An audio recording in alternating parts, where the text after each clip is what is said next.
Shalom, and welcome again to Shorashim, the Biblical Shop, for our little commercial break. Situation being what it is, one of the ways that we are being given the empowerment to continue doing what we're doing is continuing to find ways to sell the biblical products we have.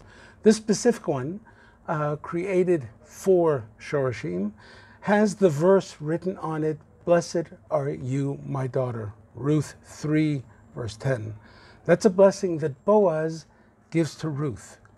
And what is he actually doing? Is he blessing her? Does he have the power to bestow bountiful blessings? Or is it something else altogether? So let's explore the word for blessing, the first word you see here on top of the three words you see on the screen. The word bracha, blessing, is rooted in two similar thought constructs. We see that when the servant of Abraham, Eliezer, brings his camels to the well where he meets Rebekah, he causes his camel to bend their knees in order to drink.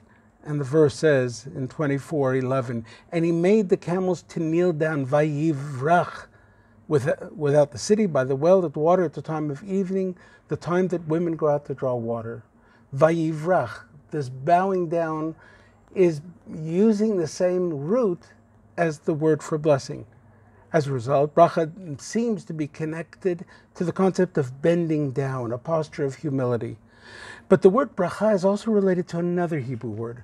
The word is lahavrich.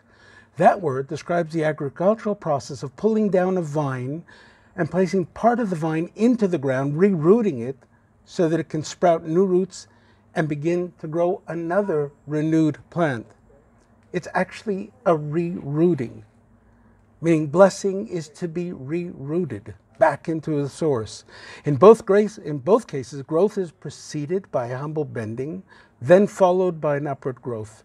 Blessing then is not so much of a raising, but rather at first is a lowering. That's saying lowering into the world and our lives a power and a strength that comes from on high. Once that humble acceptance from on high occurs, there's a resurgence, a rerooting, a revitalization of the strengths and potential already ensconced and found within. That's the power of blessing.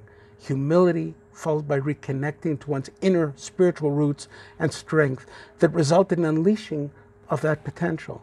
So bracha then is a state of reconnection, growth, and upward movement. That's the meaning of the verse in Psalms. In Psalm 115, verse 15, blessed are you to Hashem, bruchim atem l'Hashem, who made heavens and earth. What do you mean, bruchim? Blessed are you because of, or towards, or to? No, it's you are being rerooted into Hashem. King David is describing the joys of being rooted in Hashem, like the vines in a vineyard. So Boaz is simply rerooting Ruth to her spiritual soul connection. That was true of Ruth, and that is the blessing we would love to have for all of our daughters. But actually, while it is a powerful blessing for a daughter or a daughter-in-law, it is in fact a blessing for all women, because all women are essentially daughters of the Almighty. The pendant then is not about bestowing a blessing. It's also a statement. It's declaring you already are blessed. We are simply helping to remind you through this pendant perhaps to rediscover that. So the piece was created for Shorashim. It's made up of the words of the verse carved in sterling, and it's surrounded by a silver circle inlaid with marcasite stones. The chain is sterling silver as well. The piece measures about 1.5 centimeters diameter, and the price is $54. I'm going to add the link how to get to it.